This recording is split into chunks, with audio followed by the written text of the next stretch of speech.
Hello everyone, my name is Chloe Longton and my field of study is communications, but more specifically journalism. I currently work at a newspaper as a reporter. I became interested in journalism my junior year of high school. During my senior year, I was the editor of our school newspaper. In the field of journalism, and like many other professions, you have to start at the bottom and work your way to the top. I would love to work my way to becoming an editor of a magazine or a newspaper someday. The professional magazine that my recent article will be published in is the Columbia Journalism Review. CJR is a magazine that focuses on the ever-changing world of journalism. This magazine also is a way for professionals in other media-related fields to gain more knowledge. Through different articles, in a sense, this magazine is written by journalists for journalists. The writing conventions for journalists are different than other writing conventions. A main rule of being a journalist is being objective. This means that opinions of the writer should almost never, but in special cases, make their way into the article. This adds to the credibility of the journalist because it shows that they are completely unbiased towards one side or another. They are there simply to present the information to the public. This convention is replicated in my article because I wanted to remain credible throughout the entire article. It would do no good if I placed my opinions in an article that is simply there to be informative. Journalists write in short, concise sentences, but also long, complex sentences. This convention adds a variety to the article and is helpful in keeping the reader/audience interested. When reading, a variation keeps the audience interested by not getting bored. Reading simple sentences over and over can make the reader lose interest. The reader can also lose interest if there are too many complex sentences. If they do not understand what is in the article, they are most likely not going to read it all the way through. I replicated this convention as a way to keep my reader interested and not bore them, and also not lose them with wordiness. Diction is another convention that is useful for journalists. Diction is the author's choice of words. In my article, I chose to have my words be formal. This helps build my credibility as well. If it were informal, it would give the reader no reason to believe anything I have written. Also, it makes my article more effective rather than if it were informal. Lastly, journalists write in small paragraphs. In some cases, paragraphs can be only one sentence long, and that's okay. This also goes along with keeping the reader's attention and separating your thoughts. Paragraphs signal a change in thought, like in English papers, but it is slightly more abrupt. I thought this was important to include in my article because it is a staple of journalistic writing. If you were to look at any newspaper or magazine, you would not see very big chunks of text. A convention of journalism that I chose not to follow is the length of the article. News articles are usually medium to short in length. This is because journalists try to get the information to the reader as quickly and concisely as possible. Longer articles can lead to losing the reader's interest. I did not choose to follow this convention because of the required page length of the writing in the discipline's paper, but also because articles can be long.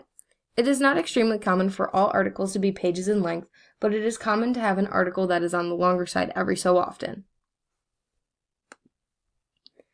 The topic of my article was the decline of print journalism. I found research from journals and other peer-reviewed sources, such as newspapers, to further understand the decline of print journalism. I found sources that agreed with print journalism and that it is dying, some that said it wasn't dying, and others that provided statistics on other aspects of journalism that could help strengthen my article.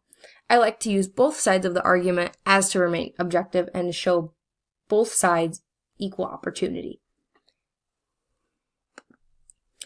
My research question was, why is there a decline in print journalism in newspapers? And is it due to the digital age? The thesis that I came up with after doing research is that, yes, print journalism is dying due to the digital age, but journalism as a whole isn't dying along with it. Many people do not know about the decrease in print journalism and how it affects their everyday lives. Journalism is everywhere, and people do not notice how prevalent it is. The first key point that I make is that the digital age is the main reason for the decrease in print journalism. Many people are beginning to rely on digital news rather than print newspapers. Online news is easily accessible. People do not have to wait for the newspaper to arrive on their doorstep. They simply pay online for a subscription and gain access to everything on that news publication's website. Another reason for the decline is a decrease in advertisement revenue. Due to the decrease of print papers in circulation, advertising has also taken a plunge. According to Jeff Desjardins, a writer for Business Insider, programmatic bidding is another reason for the advertisement revenue decrease.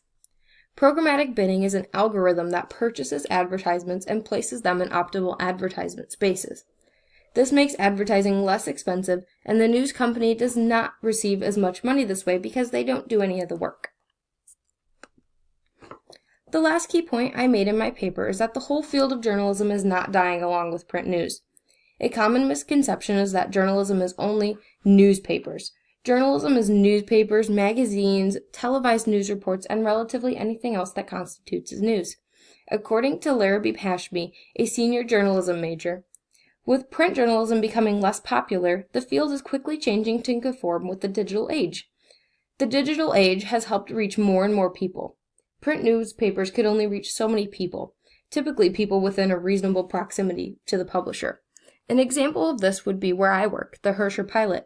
We really only reach the County West area, which is the area around Herscher, but seldom do we get a person that is coming from California who wants a paper sent out there.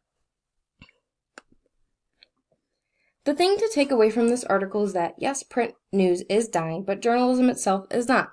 People should consider still supporting print newspapers as well as online publications. Even if people do not notice that they use journalism every day, they do.